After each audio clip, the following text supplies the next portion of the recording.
Welcome to the FMP Essentials Show. I am Dr. Yousef Elyaman, your host, and I am thrilled to have you here with us. Whether you're a seasoned functional medicine practitioner or just starting out on your journey, this show is going to be a go-to resource for mastering functional medicine and making a real impact in your practice and community. Thank you for joining us on the FMP Essentials Show. Disclaimer: the information presented in this podcast is for educational and entertainment purposes only. It does not constitute medical advice and should not be used to diagnose, treat, cure, or prevent any disease or health condition. Any statements or claims made about specific supplements, nutrients, or other products have not been evaluated by the Food and Drug Administration. Supplements are not intended to diagnose, treat, cure, or prevent any disease. The views and opinions expressed by guests on this podcast are their own and do not necessarily reflect the views of the host or producers. We are not responsible for and do not endorse any statements made by guests. Listening to this podcast does not create a doctor-patient relationship and does not give listeners the right to practice medicine or provide medical advice to others. Only licensed medical professionals can legally practice medicine or provide medical advice. Always consult with a qualified healthcare professional before starting any new diet, exercise program, or supplement regimen, especially if you have a pre-existing medical condition or are taking medications. By listening to this podcast, you agree that you understand and accept this disclaimer. Now get ready to dive in and enjoy the show.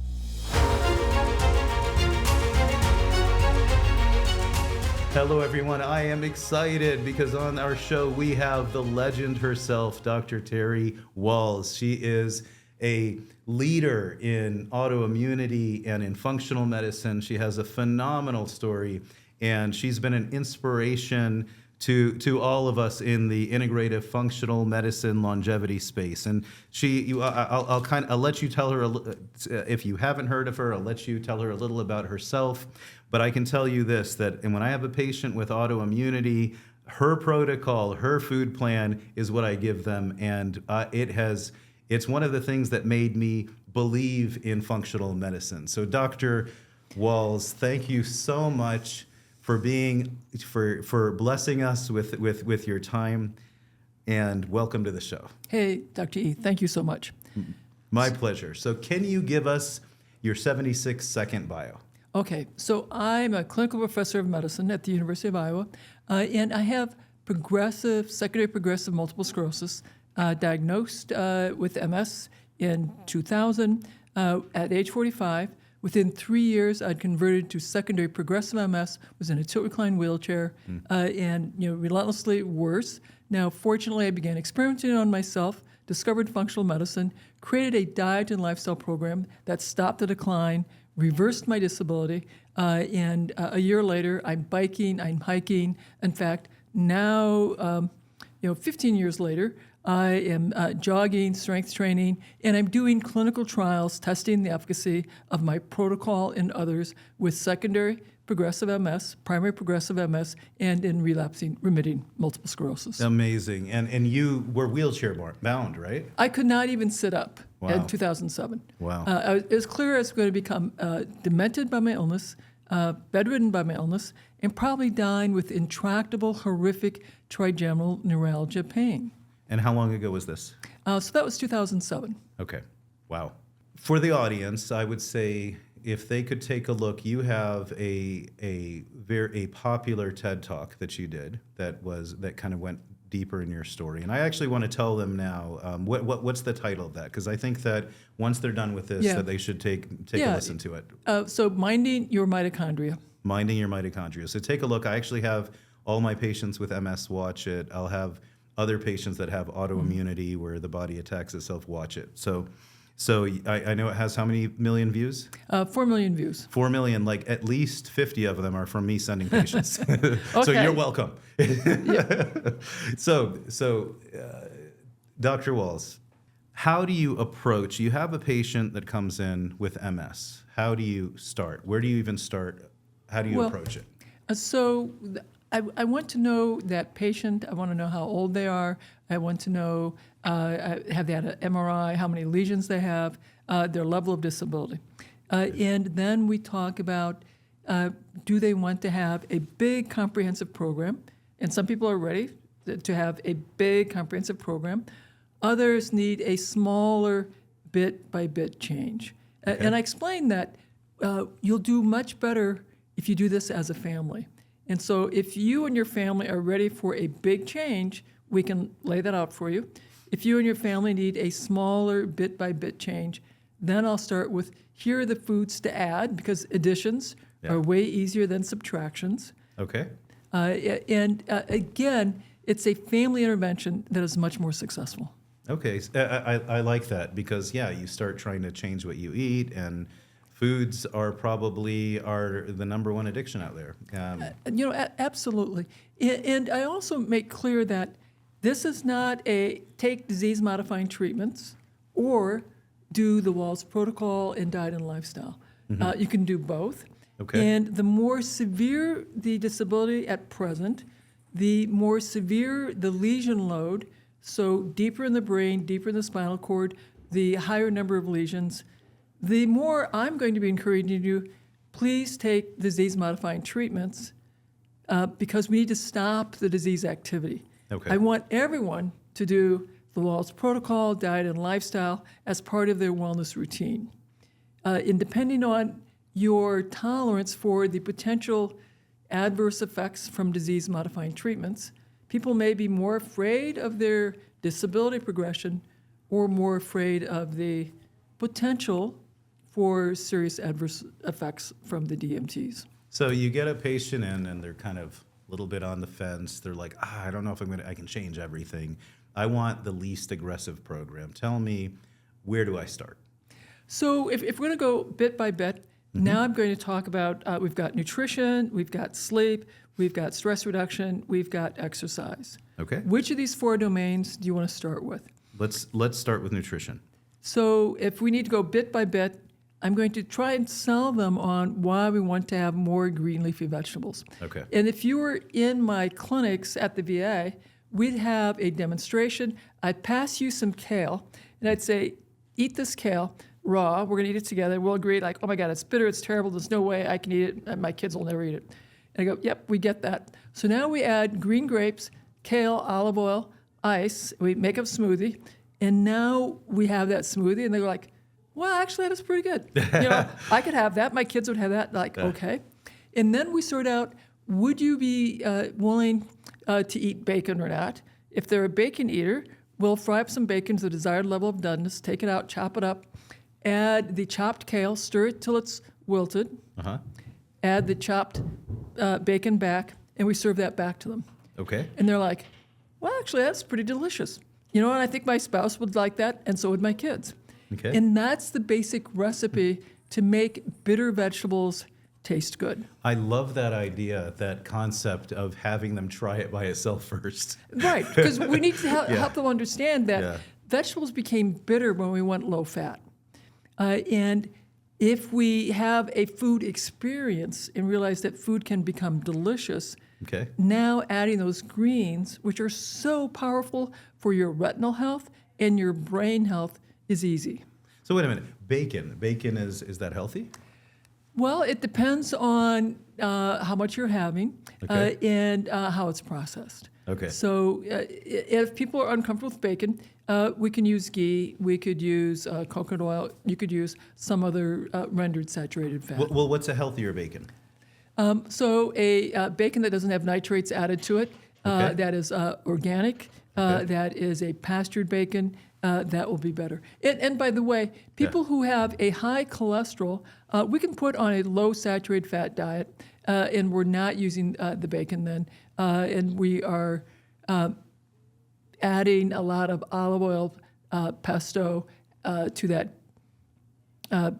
kale after we've sauteed it in a bit of broth. So I have a low saturated fat version to my diet as well as a standard version. So you went, you could have picked any vegetable and you went right to kale. Is it that important? Because green leafy vegetables, super important, and kale is so bitter because I want people to have an experience with a bitter vegetable that is intolerable and to teach them how to make it delicious. Nice. I need to get kale in my office. I need to start doing that. Right. That like food experience is so powerful. Okay.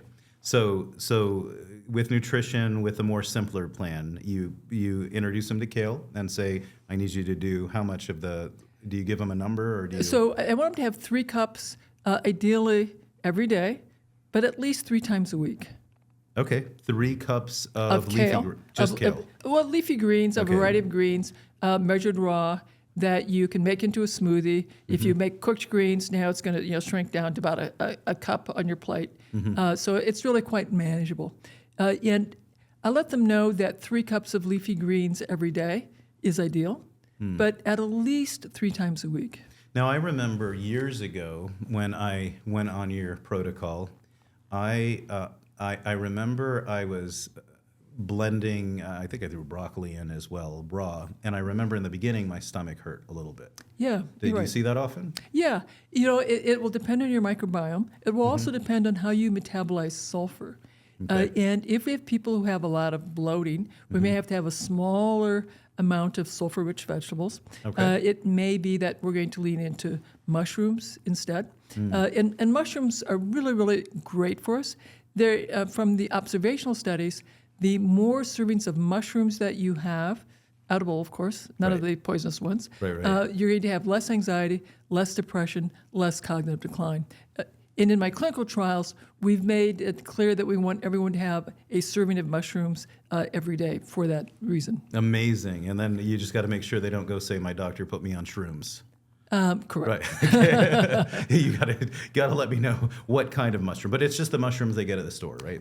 Any of the mushrooms will be great. Okay. It doesn't have to be shiitake, although shiitake are wonderful.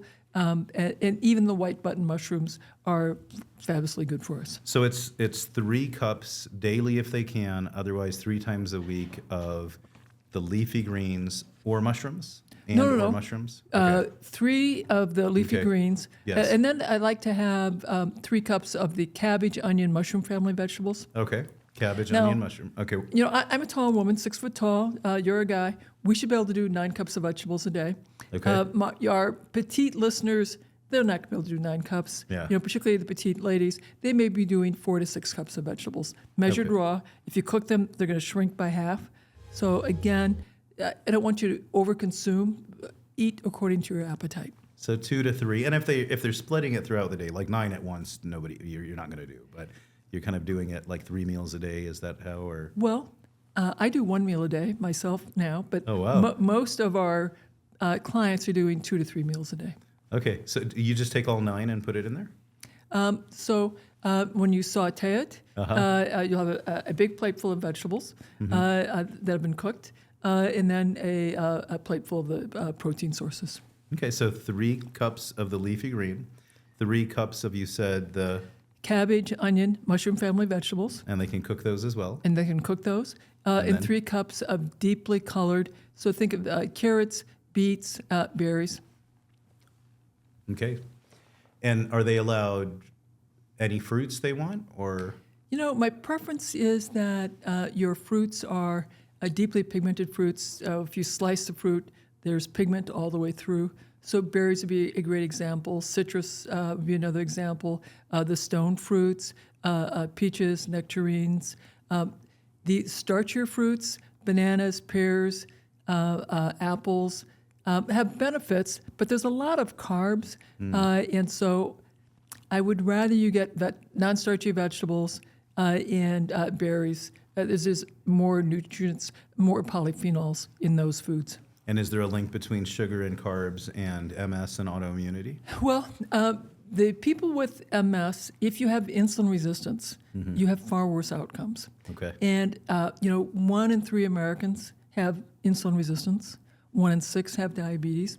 And so many of my MS patients, because we have a higher rate of insulin resistance, have insulin resistance and they don't know it. So in my clinic, we check for that. And that's one of the reasons why I prefer that people lean into the non-starchy vegetables. Now, when we look at the average American diet, that's about 350 grams of carbs that we're eating every day. If you do, the paleo diet, the Wahls paleo diet, that's about 80 grams of carbs. That's a really big change. You're still having some starchy vegetables, and that's a huge improvement. If you do a ketogenic version of my diet, that's 30 to 50 grams of carbs. So I have a variety of nutritional plans that I tailor based on the person's metabolic health and their other comorbid medical issues. So you have patients get the 9 servings, or maybe 6, depending on their size, of these specific types of vegetables and fruit every day. What about supplementation?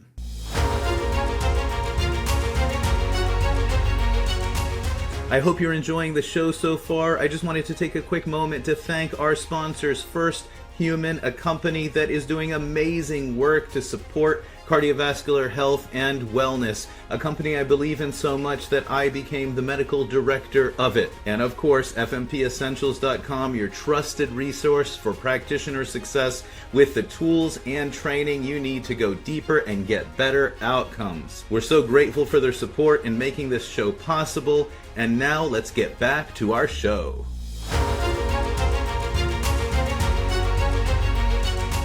What about supplementation? I think supplements can be super helpful. Okay. My earliest forays was I was trying to do my self-care. I looked at Bruce Ames and his early work saying that targeted supplements could reverse neurodegenerative diseases. And I, based on my review of Dr. Ames' work, I decided that mitochondrial dysfunction drove disability. So he had 40 vitamins, minerals, antioxidants that he identified as were really critical. So I started creating a really basic cocktail that was very helpful. It lowered my fatigue, but when I finally had the aha to redesign my Paleolithic diet based on the supplements I learned from Dr. Ames and the Institute for Functional Medicine, that's when the real magic happened, and that's when I had this dramatic restoration of my energy and vitality. And and then I went from being unable to sit up to riding my bike 18.5 miles, 1 year later. And with taking certain supplements? So I'm still taking supplements, yeah. And I still take a lot of supplements. What would you say the top maybe 3 to 5 supplements you found to be So beneficial? vitamin D plus Okay. K2, Okay. a multivitamin, multimineral, Okay. fish oil. Okay. So those 3 are really very vital. Then I'm going to add in lipoic acid, carnitine, and acetylcysteine. What I really like about this is that it allows people, you're not telling people stop eating. Because some people are ready to, or stop eating certain things. You're just telling them what to add. And I love this approach because we have to meet people where they're at, and otherwise we'll lose people. And have you found, following this approach, have you found people getting better even though they're eating maybe some junk food with it? The speed of their recovery will be improved if they can take out the added sugars, the flour-based products. However, if that's not what they and their family can do, we will maybe have them do a Mediterranean diet, or we may just have them focus on here are the foods to add and here are the supplements to add. And they will improve as well. What is super interesting, again, depending on the severity of the symptoms, I do have some people, when I say, okay, here's the big plan, and they surprise me. We say, yep, I'm ready, even though it's going to be really hard. Right. But in my VA clinic, probably the most often was people needed to do the incremental plan. And the incremental, I love the incremental plan, because you start adding healthier foods, then you start just psychologically with time, you start eating less of the things you know are not so healthy. Correct. So you mentioned the 3 supplements. Now I know there's the full protocol for those people that are ready to go all in, and you have a book out there, right? Correct. I have a couple books. Which book do you think, if somebody's like, I just want to know, I need to know this protocol, the ins and outs, which book would you recommend? So the Wahls Protocol, a radical new way to treat all chronic autoimmune conditions using paleo principles. It was revised just as the pandemic came out, so it came out in 2020. So great information. If they got the original book that came out in 2014, it's really worth getting the updated, revised version. Nice. So you have some significant updates to that, a lot of book updates as well. So what are you excited about now? I heard something about a summit that's happening. Yeah. So I'm doing a multiple sclerosis and autoimmune summit. I'm doing the interviews right now, and this is free. It's online, so it's a great way to get this information out to tens of thousands of people with MS. And again, we'll have more information about that on my website at terrywahls.com. Although that information won't show up until April, because the summit is happening at the end of April. Okay, so they got to mark their calendars, and then after the summit is over, Because I take it you're going to get experts that are speaking Right. about We're having lots of autoimmunity. experts. We're going to be talking about autoimmunity. We'll be talking about the wellness and self-care routines that we can do that are under our control that will help reduce our fatigue, improve our mental clarity, reduce our pain, help us improve our function. So a lot of incremental things that we can do, step by step, according to the domain that you're most interested in. Maybe you're most interested in nutrition. You want to focus more in on stress or on sleep or on improving motor strength. We have lots of tools for you. Now, in a conventional medicine approach, if they just went to a conventional, your rheumatologist, right? So, rheumatologist, or if say inflammatory bowel disease, a GI doc, a neurologist. If you have a multiple sclerosis or some other systemic autoimmune condition affecting your brain. And what would they have you do? Take the DMTs and eat what you want. Very different. Although I will say, we've been doing research. We've been presented at the international meetings for MS research, and my ideas are not so crazy anymore. And there are more neurologists who are saying, yes, they are talking about diet, and they are talking about the Wahls Protocol. And when I go to the Consortium of MS Centers, which is the big clinical and research meeting, more than neurologists are stopping me saying, Dr. Wahls, could my nurse get a picture of the two of us? My patients would so appreciate that. So I'm not so crazy anymore. No, I think what you did is I think that because you were able to get the message out there, regardless of what the doctor thought about it, the patients were jumping on it anyway, and they some of them were probably dragged into. Yes, I think that is true. Yeah. And what the neurologists are telling me is that their patients are coming in, bringing the book, and their patients are improving. And what they began to realize is that, yes, they would rather their patients be on their DMTs, but the folks who also improve their diet do, in fact, much, much better. Amazing. And I'm sure that part of just empowering people, giving them something to do, not just take something this medicine. To do. Yes, yeah. And I think, I've tried to make it much more clear in my presence that I'm not anti-DMT. That, yes, there is a role for DMTs, and that everybody has to make a very personal decision about my risk tolerance for progression of my disability versus my risk tolerance for side effects from the DMT. Right. But if I could not be on one, I would rather Correct. not be on one, right? But I want people to know that if you're Yeah. on a DMT and you discover my work, stay on your DMT, implement my protocol, and then work with your physician after you've had a great result to transition to a less potent DMT, and then often you're able to transition off the DMT. Right, but they need to talk to their doctors. You talk to your doctor. Do it in coordination with them. Right, you do it in coordination with your medical team. Dr. Wahls, how do people stay connected with you? So number one, follow me on Instagram, because that way you get to see what I'm eating and doing. That is super fun. So that's Dr. Terry Wahls. You can go to my website, terrywahls.com, and be sure to scroll down to the bottom and put your name in so you can be part of my emails. Amazing. Dr. Wahls, thank you so much for your time today and for the work that you're doing. And talk about legacy. We talked in some of the interviews today about legacy and people wanting a legacy. And man, you already got one. Yeah. I tell my medical students, my postdocs, that it's my mission to change the standard of care so that every MS patient will be told, yep, we have great DMTs, but just as important is improving your diet, your stress management, your sleep, and your movement. Dr. Wahls, thank you so much. Thank you.